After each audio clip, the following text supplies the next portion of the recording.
بسم اللہ الرحمن الرحیم۔ پیارے پیارے اسلامی بھائی اور بہنوں، آج ہم جاننے والے ہیں فرعون نے خواب میں ایسا کیا دیکھا۔ ناظرین حضرات، فرعون نے ایک بار خواب میں دیکھا کہ اس کا تخت اوندھا ہو کر گر گیا ہے۔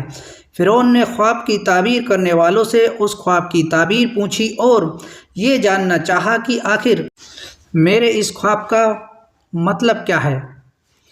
ان خواب کی تعبیر کرنے والوں نے اس فرعون کو بتایا کہ ان قریب ایک ایسا بچہ پیدا ہوگا جو تیری حکومت کے زوال کا باعث ہوگا، یعنی تیری حکومت کو برباد کر دے گا۔ فرعون کو اس بات کی فکر ہوئی اور اس نے بچوں کو مروانا شروع کر دیا۔ جو بھی بچہ کسی کے یہاں پیدا ہوتا وہ اسے مروا دیتا تھا۔ حضرت موسیٰ علیہ السلام جب پیدا ہوئے تو اللہ نے موسیٰ علیہ السلام کی ماں کے دل میں یہ بات ڈال دی کہ اسے دودھ پلاؤ اور جب کوئی خطرہ دیکھو تو اسے دریا میں ڈال دینا۔ چنانچہ حضرت موسیٰ علیہ السلام کی ماں نے آپ کو دودھ پلانا شروع کر دیا۔ اس پورے زمانے میں حضرت موسیٰ علیہ السلام نہ تو روتے تھے، نہ ان کی گود میں حرکت کرتے تھے، اور نہ آپ کی بہن کے سوا کسی کو بھی آپ کی پیدائش کا علم تھا۔ پھر جب 3 مہینے کا زمانہ گزر گیا تو موسیٰ علیہ السلام کی ماں کو خطرہ محسوس ہونے لگا، اور جب آپ کو زیادہ خطرہ محسوس ہوا تو خدا تعالیٰ نے موسیٰ علیہ السلام کی ماں کے دل میں یہ بات ڈال دی کہ اب تو موسیٰ کو ایک صندوق میں بند کر کے دریا میں ڈال دے اور ذرہ برابر بھی کوئی فکر نہ کر، ہم اسے پھر سے تمہاری گود میں لے آئیں گے۔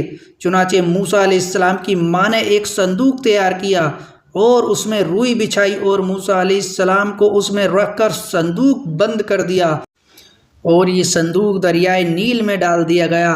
اس دریا سے ایک بڑی نہر نکل کر فرعون کے محل میں گزرتی تھی۔ فرعون اپنی بیوی آسیہ کے ساتھ نہر کے کنارے پر بیٹھا ہوا تھا۔ جب ایک صندوق نہر میں آتے دیکھا تو اس نے کنیز اور غلاموں کو صندوق نکالنے کا حکم دیا۔ وہ صندوق نکال کر سامنے لایا گیا۔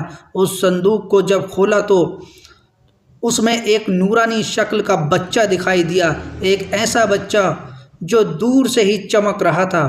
اس بچے کو دیکھتے ہی فرعون کے دل میں ایک عجیب سی محبت پیدا ہو گئی۔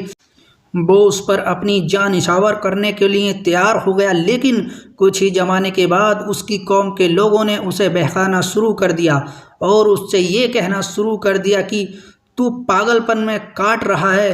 ذرا سوچ، اگر یہ وہی بچہ ہوا جس نے تمہاری حکومت کو برباد کرنا ہے تو تیرا کیا ہوگا۔ چنانچہ فرعون آپ کے قتل پر آمادہ ہو گیا اور وہ ان لوگوں کے بہکاوے میں پوری طرح سے آ گیا۔ جب ان کے قتل کرنے کا ارادہ کرنے لگا تو فرعون کی بیوی آسیہ، جو بڑی نیک خاتون تھی، فرعون سے کہنے لگی کہ یہ بچہ میری اور تیری آنکھوں کا ٹھنڈک بن چکا ہے۔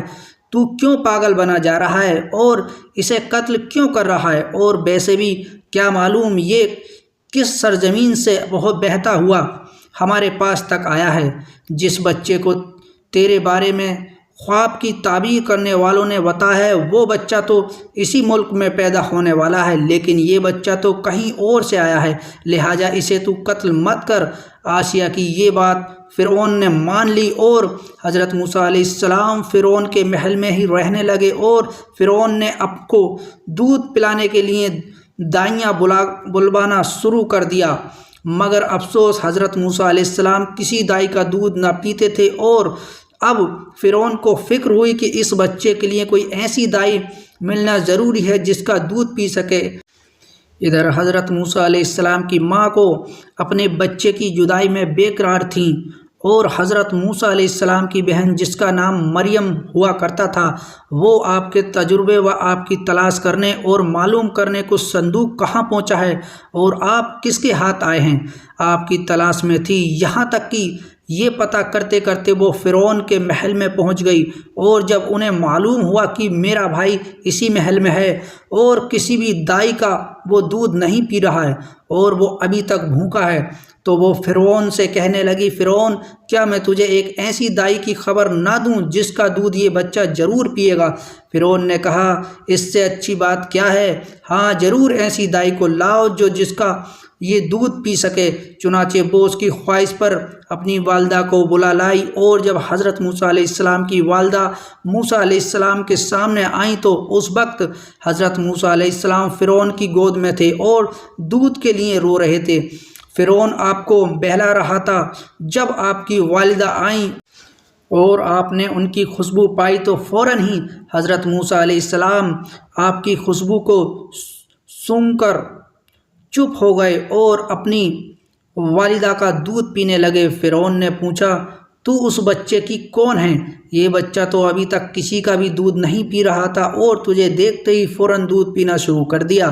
حضرت موسیٰ علیہ السلام کی ماں نے کہا، میں ایک پاک صاف عورت ہوں، میرا دودھ خوشگوار ہے، جسم خوشبودار ہے، اس لیے جن بچوں کا مزاج صفائی پسند ہوتا ہے وہ بچے دوسری عورتوں کا دودھ نہیں پیتے، لیکن میرا ضرور پی لیتے ہیں۔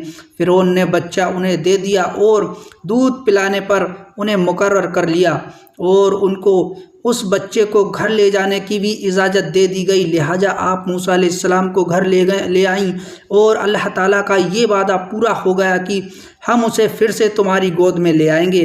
اس طرح حضرت موسیٰ علیہ السلام کی پرورش خود فرعون ہی کے ذریعے ہونے لگی۔ آپ دودھ پینے کے زمانے تک اپنی والدہ کے پاس رہے۔ اس زمانے میں فرعون انہیں ایک اشرفی روزانہ دیتا رہا۔ دودھ جب چھوڑنے کی عمر ہوئی تو آپ موسیٰ علیہ السلام کو فرعون کے پاس لے آئیں اور آپ وہاں پر پرورش پاتے رہے۔ تو لہٰذا اس طرح سے فرعون کے ذریعے حضرت موسیٰ علیہ السلام کی پرورش ہوئی۔ اس کے ساتھ آج کی اس ویڈیو کو لمبا نہ کرتے ہوئے ہم یہیں پر اپنے ویڈیو کو ختم کرتے ہیں۔ چینل پر نئے آئے ہیں تو چینل کو سبسکرائب کریں اور ہماری ویڈیو کو ہمیشہ لائک ضرور کیا کیجیے تاکہ ہمارا حوصلہ افزائی ہو سکے۔ السلام علیکم ورحمۃ اللہ وبرکاتہ۔ ملتے ہیں نیکسٹ ویڈیو میں۔ خدا حافظ۔